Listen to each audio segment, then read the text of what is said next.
Today let's make fresh mango pulp from mangoes. Yummy and tasty. Welcome to Narisiki. So grab some fresh mangoes, ripe ones, and put it in water for about 1 hour. And my mother used to say that you soak it in water for 1 hour because mango is heaty in nature. So it kind of balances, it makes them soft, and it's easier to juice it out.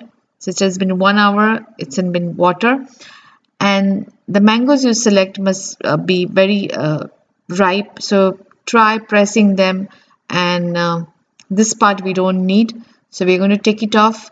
After taking it off, we are going to press it on from all the sides to loosen that mango pulp, that juice from the seed, so you get maximum mango pulp uh, in your pulp. So even if you're juicing it, do this steps because it will help you. So this was a childhood memory with all the cousins and all that we used to do.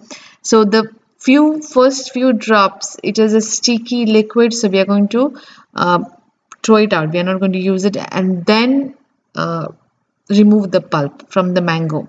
So first few drops we are not going to use it, and my little helper, my daughter, is here, and this brings back my childhood memories where it used to be a summer activity with cousins and waiting for the tasty mango rus, which is called amras, and served with puris, hot fluffy puris. Very, very nostalgic. So trying to bring those memories back. So squeeze all the mac pulp you can, and you can give it to kids to do it. It's a very good activity.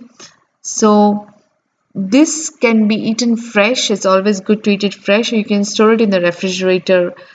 Some like to serve it cool, like cold, and some like to serve it at room temperature. So take out maximum mango pulp as you can, and then many people like to use dry fruits with this. I make it very simple, no dry fruits. I don't put it in the mixie because in mixie it becomes very liquidy. So I'm going to take this beater. You can take egg beater, whisker, anything, and just stir it for a few times. Add sugar as per needed. Sometimes mangoes are sweet, you don't need sugar. Now you can add a little bit of black pepper or dry ginger, whichever flavor you like. So today I'm going to try dry ginger. So this is dry ginger powder, pinch of dry ginger, and a pinch of salt, a little pinch. It brings out that sweetness. A pinch of salt, and dry ginger or black pepper is optional, and add very little, but it tastes really good. And I don't like that liquidy texture when it comes from the mixie. So this texture is really good with pulps inside a little bit. Now, if you want to store it for longer hours, then you save 1 or 2 seeds depending on the mango pulp you have, and you put it inside and cover it with the mango pulp and save it in the refrigerator. So enjoy and have a great day.